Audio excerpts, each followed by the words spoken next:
salve você! Chegamos aí na aula 4. Estamos fechando o nosso decreto 7.508/2011. Olha que bacana. Então a gente está indo para a parte final dele. Ainda tem coisa muito importante, então fique muito atento a essa aula número 4. Nós vamos fechar um dos principais assuntos de prova, que é o decreto 7.508. Certo? Vamos lá? Vamos direto para a tela aí. Nós paramos lá no artigo 28 ou no artigo 28º, para que a gente possa conversar um pouquinho sobre ele. Ele é bem curto, bem direto e bem objetivo. Ele fala de acesso universal e igualitário à assistência farmacêutica. Ou seja, gente, ele vai imputar regras, ele vai deixar claro quais são as regras para que eu possa ter acesso à assistência farmacêutica.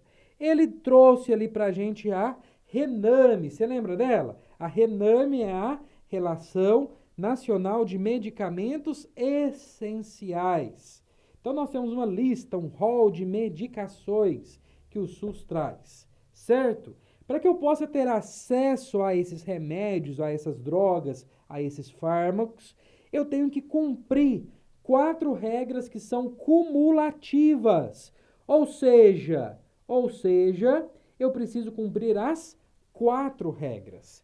Regra número 1, estar o usuário assistido por ações e serviços de saúde do SUS. Ou seja, ele tem que estar sendo assistido pelo CAPS, pelo SAMU, pela UPA, seja por qual serviço for do SUS, mas tem que estar sendo assistido por serviços de saúde do SUS. Se a sua prova colocar que é do SUS ou também privado, falso. A regra é bem clara aí, não é? Regra 2. Ter o medicamento sido prescrito por profissional de saúde. Ele não está colocando aqui que é um médico. Nós temos outras pessoas que podem prescrever, né? Não somente o médico. Então ele põe aí, regra 2, ter o medicamento sido prescrito por profissional de saúde no exercício regular de suas funções no SUS. Então é quando aquela pessoa está dentro do espaço do SUS, por exemplo, dentro da sua jornada de trabalho, a prova pode colocar assim, está correto a regra número 2. Regra número 3, estar essa prescrição em conformidade com a RENAME e com os protocolos clínicos. Você lembra daquilo que eu te disse? Volta aqui para a minha tela. Você lembra daquilo que eu te disse? Quando você chega lá na UPA, você fala assim, doutor, prescreve para mim aquela outra medicação, essa daqui não me faz tão bem. Ele fala, eu não posso porque não é padrão. É disso que ele está falando aqui, ó. Olha lá, põe na tela aí para mim. O inciso 3º diz que a prescrição deve estar em conformidade com a RENAME e com os protocolos clínicos aí que a gente tiver. 4, ter a dispensação sido feita em unidades indicadas pela direção do SUS. O que é dispensação? É a dispensa, é a entrega desse remédio. Vai ser feito onde a direção do SUS indicar. Direção Nacional do SUS, você lembra qual é? Eu não vou te contar. Direção Estadual do SUS, você lembra qual é? Eu não vou te contar. Direção Municipal do SUS, você também lembra qual é? Eu não vou te contar, que a gente trabalhou muito isso lá nas aulas da Lei 8080 e na própria CF. Certo? Então, nós temos aí 4 regras, que o decreto 7.508 traz como regras para acesso à assistência farmacêutica. Número 1, estar o usuário assistido por ações e serviços de saúde. Regra número 2, ter o medicamento sido prescrito por profissional de saúde em suas funções no SUS. Regra número 3, estar prescrito de acordo com a RENAME com os protocolos. Regra número 4, ter a dispensação sido feita onde a direção do SUS indicar. Volta aqui a tela para mim. Agora, escreve aí para mim do lado. Isso não cai em prova, tá, gente? Põe aí, não cai em prova. Só o quê?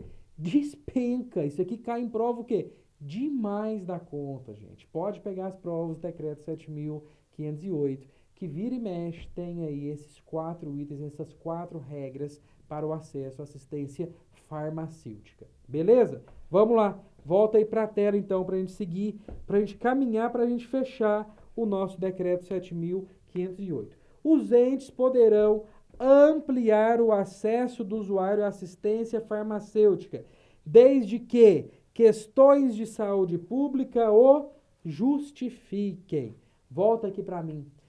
Se eu tiver alguma questão de saúde pública que me traz esse motivo, eu posso quebrar uma dessas regras. É isso que ele está colocando. Vamos supor que na sua cidade tenha um surto de dengue, epidemia de dengue. Tá um caos, não tem o que fazer mais. Tem surto, epidemia, número de casos cada vez maiores, etc. Aí vem o SUS e quebra uma dessas regras. Ele fala assim, olha, gente, poderá buscar essa medicação para dor e para febre, tanto aquele que tem uma prescrição do médico privado, quanto aquele que tem que tem essa prescrição do SUS. Quer dizer que ele ampliou o acesso, porque uma questão de saúde pública justifica a ação. Então ele tem um motivo, ele tem um porquê de fazer isso. Isso vai ser por um período temporário, certamente, mas ele vai deixar o acesso ampliado para esse público. Então ele quebra uma dessas regras porque tem uma questão de saúde pública que justifica a ação. Beleza? E aí a gente vai lá para o parágrafo 2º, coloca na tela aí para mim. Diz que o Ministério da Saúde poderá estabelecer regras diferenciadas de acesso a medicamentos de caráter especializado. Olha só, o Ministério da Saúde pode aí ter regras especiais para aquilo que é especial. Gente, lógico, volta aqui para mim na tela. Vamos supor que você tem um remédio que custa 100 mil reais cada frasco. A pessoa tem que tomar 3 frascos por semana. Você acha que isso vai ser dispensado como se dispensa uma medicação qualquer? Não vai. Você vai ter regras específicas para isso. E é isso que ele está colocando aí no nosso parágrafo 2º. Certo? Volta aí para a tela para mim. Artigo, então, 28º, parágrafo 1º. Ok? Parágrafo 2º. Ok. Visto. Tomara que caia isso aí na sua prova, porque eu tenho certeza que você vai fechar.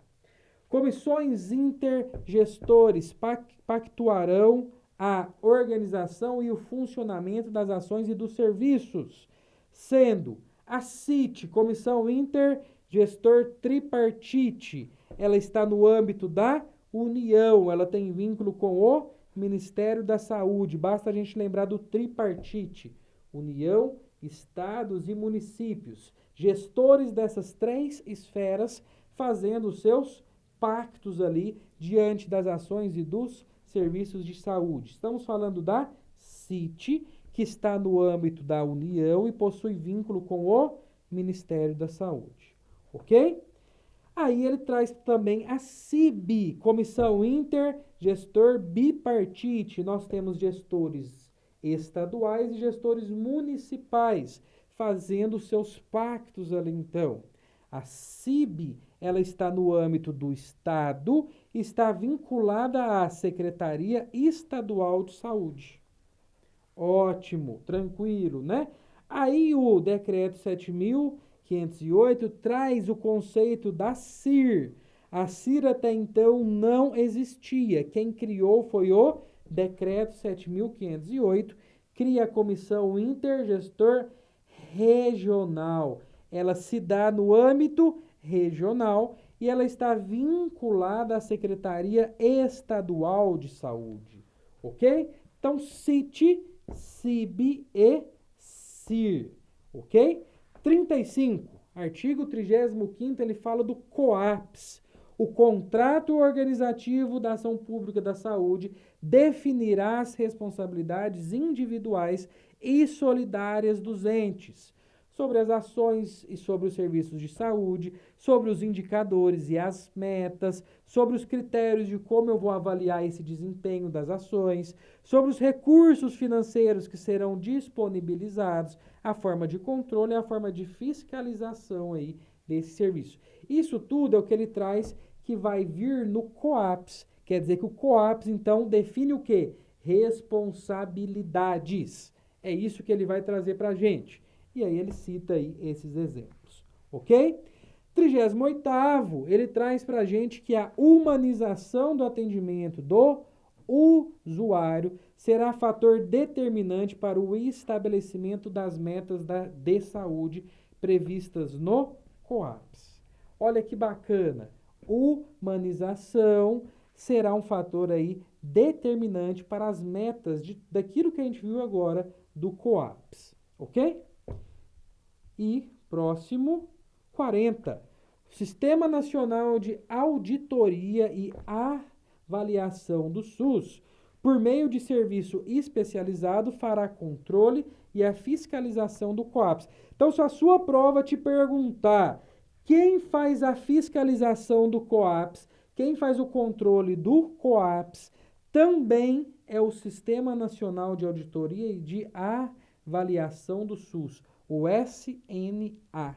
Sistema Nacional de Auditoria e Sistema Nacional de Avaliação do SUS. É ele que fará o controle e fará a fiscalização. Por que eu disse também? Porque a gente não pode esquecer do controle social, né, gente? Os conselhos, conferências, que são espaços de controle social. Aqui eu estou dizendo da parte técnica, quem fará controle, quem fará fiscalização será o SNA, ok? Para a gente fechar o nosso decreto 7.508, olha aí que bacana, a primeira Renases é a somatória de todas as ações e serviços de saúde que na data da publicação desse decreto são ofertadas pelo SUS. Por que ele está pondo isso? Porque o decreto 7.508, ele criou a Renases, ele cria a Renases. Renases não existia.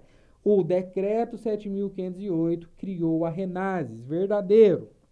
O decreto 7.508 aperfeiçoou a Rename. A Rename já existia. O decreto aperfeiçoou a Rename.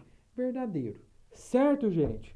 E aí, a gente fecha o nosso decreto 7.508, que entra em vigor na data de sua publicação.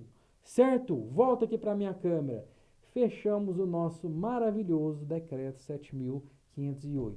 Maravilhosa ainda será a sua prova, porque eu tenho certeza absoluta que você vai fechar qualquer questão no decreto 7.508. Ficou com dúvida? Volta nas aulas, assiste de novo e principalmente, gente, faz questões, faz muitas questões que você vai ver que as bancas repetem o jeito de cobrar decreto 7.508. Certo? Fechamos esse assunto por aqui, mas tem várias outras aulas que eu tenho certeza que você vai assistir e tamo junto no curso. Qualquer dúvida é só me enviar. Envia aqui embaixo, envia por e-mail, Facebook, Instagram. Faço questão de conversar contigo, tá bom? Fechamos o decreto, missão cumprida por aqui. Até a nossa próxima videoaula. Um abraço, tchau!